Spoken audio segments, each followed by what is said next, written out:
മഴക്കാലമാണ്. അപ്പോൾ എല്ലാവരും വർക്ക്ഷോപ്പിലൊക്കെ കയറ്റി പിന്നും പുഷൊക്കെ അടിച്ച് വണ്ടി പണിയെടുക്കാൻ നല്ല കുട്ടപ്പനാക്കി വെച്ചിട്ടുണ്ടാവും.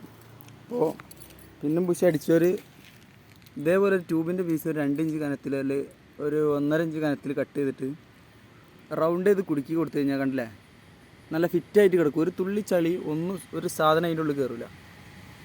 അങ്ങനെ ചെയ്താൽ പിന്നും പുഷും കുറച്ച് കൂടുതൽ ലൈഫ് കിട്ടും. ഇല്ലെങ്കിൽ ഈ വർക്കിംഗ് ടൈമിൽ ഇതേപോലെ മണൽ ഇതിൻ്റെ ഉള്ളിലേക്ക് ചളിയും ഇതൊക്കെ കയറി മൊത്തം ബ്ലോക്കാവും.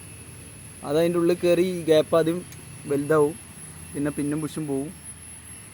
അപ്പോൾ ഞാനിതിപ്പോൾ ഒന്ന് ട്രൈ ചെയ്താണ്. ഇപ്പോൾ ഒരാഴ്ചയായി.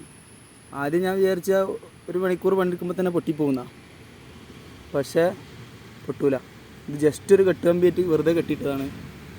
സാധനം അങ്ങനെ തന്നെ നിൽക്കുന്നുണ്ട്. ഉള്ളിൽ ഗ്രീസ് ഉണ്ടായതുകൊണ്ട് അതിന് ടൈറ്റ് വരില്ല, അത് അവിടെ അനങ്ങാതെ നിൽക്കുകയാണ്.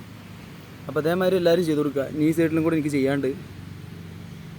അപ്പോൾ ഞാൻ ജസ്റ്റ് ഒന്ന് ട്രൈ ചെയ്താണ്. സംഗതി സക്സസ് ആയിക്കണ്. ട്യൂബ് ഒന്ന് ഹീറ്റായപ്പോൾ നല്ല കണ്ട ഈ ഗ്യാപ്പ് കറക്റ്റായിട്ട് ഫില്ല് ചെയ്തിട്ട് ഒട്ടി നിൽക്കുന്നുണ്ട്. ഒരു തുള്ളി മണ്ണ് കയറില്ല. അപ്പോൾ എല്ലാവരും ഇങ്ങനെ ഒന്ന് ചെയ്ത് കൊടുത്താൽ.